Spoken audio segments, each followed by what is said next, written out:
Okay, so we have to go back to my childhood to understand the stepping stones that got me where I am. So my dad joined the Foreign Service, and we began traveling around the world in 1961 when I was 3 years old. I'm age 67 now, I'll be 68 next month. But anyway, when I was over, I did, how it works is you get assigned to a country for 2 years with the embassy. And at the end of the 2 years, you come back home to the States, you get debriefed, you might be here for a few months, maybe a year, and then you go back overseas to another country for 2 years. And Foreign Service still as a Secret Service agent, or No, no, no. this is something Yeah, totally yeah, totally different agencies. okay. Okay, so anyway,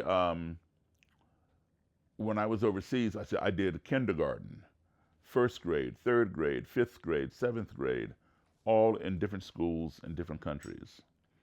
The interesting thing was this: that my classmates in my schools overseas, my first introduction to school was overseas. Kindergarten. Um, all of my classmates were from different countries because anybody who had an embassy station in this country where we had our American embassy, all of their kids went to the same international school, right? So this little girl here might have been from Czechoslovakia. That boy there from, Nigeria, kid in front of me from Japan, kid behind me from Russia. That was my norm because that's all I knew. But every time I'd come home back here to my own country, I would either be in all black schools or black and white schools, meaning the still segregated or the newly integrated. And even though desegregation was passed by our U.S. Supreme Court in 1954, Brown versus the Board of Education, right? Which is 4 years before I was even born, because I was born in 58. Schools did not integrate overnight. It took years and years for schools to desegregate and integrate. And even today, in 2026, in some parts of our country, they're still struggling with integration, right? So one of those times I came home, it was 1968. I was 10 years old in fourth grade, and I was attending a newly integrated school in a town called Belmont, Massachusetts, right about 8 miles outside of Boston. And I was one of two black kids in the entire school, myself in fourth grade and a little black girl in second grade. So, I didn't have second grade friends. I had fourth and fifth grade friends. So they all were white.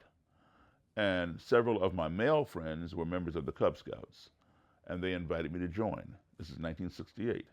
I joined the Cub Scouts, and we did a lot of fun things, and we had a parade along with the Girl Scouts and the Brownies and the Boy Scouts and the 4-H Club and different organizations to commemorate the ride of Paul Revere. So we marched from Lexington to Concord, Mass., which is right outside of Belmont. And I was with my scout troop. All the participants were white. I was the only black person in this thing. And not that I noticed that, but in retrospect, I know that. I could see that. And people were waving and cheering and smiling and yelling the British are coming and all that, until we got to a certain point along this parade route when suddenly, pow, I'm getting hit with soda pop bottles and soda pop cans and small rocks and just debris from the street by some people over to my right on the sidewalk. It wasn't everybody, it was just maybe 4 or 5 people. And my first thought was, oh, these people over here, they don't like the Scouts. That's how naive I was, because I had no precedent for that behavior. It wasn't until my scout leaders came running, these were white people, and covered me with their own bodies and quickly escorted me out of this danger that I realized none of my fellow scouts were getting this special protection. So now I'm wondering, what had I done? I mean, I was new there. I'd only been in town a few months, but I was new. But I didn't know, had I done something to upset these people? I didn't know the protocol.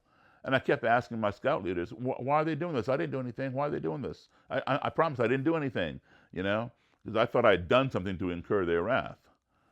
And all they would do is kind of shush me and rush me along, tell me, keep moving, keep moving.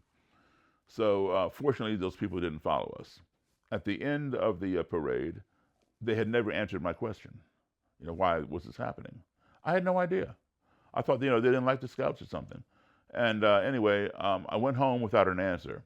My mom and dad were not at the parade. I forgot now what they had going on, but they were not there. But they were home when I got there.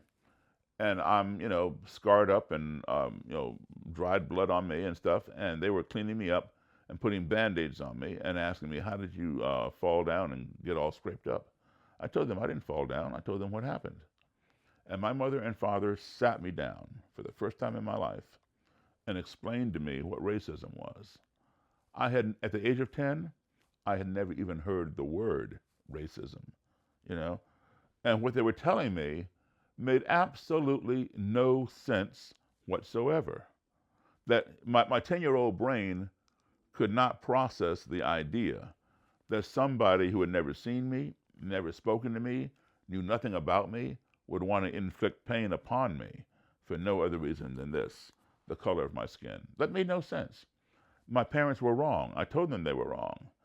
And to prove that they were wrong and I was right, I pointed out the fact that the people over here on the sidewalk that did this to me did not look any different than my fellow scouts or my fellow schoolmates from school there in Belmont, or for that matter, the Americans overseas with the embassy, or my little Dutch or German or Danish or Swedish friends from overseas. You know, the same color as those people. They didn't behave like that. Color had nothing to do with it. My parents assured me that it did.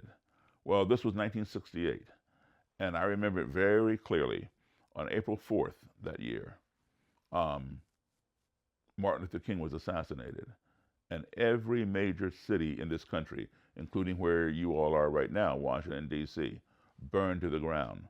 My hometown, Chicago, burned to the ground. Nearby Boston, 8 miles outside of Belmont, burned to the ground. Los Angeles, New York, Baltimore, Philadelphia, Detroit, burned to the ground, all in the name of this new word I had learned called racism.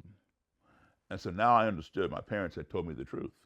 I had no idea that this thing even existed because it was not in my world. I was around people from all over the world. We all got along. We didn't look alike. Sometimes we didn't speak the same language or go to the same kind of worship institution, but we played together. We went to school together. We had slumber parties together. This crazy thing called racism did not exist. So anyway, I accepted that my parents had told me the truth. But what I did not know was why. And I formed a question in my mind at that age, which was, how can you hate me when you don't even know me? And so that is what has driven me on this mission to find the answer. So who better to ask somebody that question than somebody who would go so far as to join an organization with over 100-year history of practicing hating people? Who ever heard of an organization that practices hating people? You know, it's ridiculous, but they exist, you know? So that's how that started.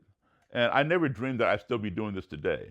All I wanted to do was sit down with somebody who, because, you know, I have a ton of books on black supremacy, white supremacy, anti-Semitism, you know, the KKK, racism.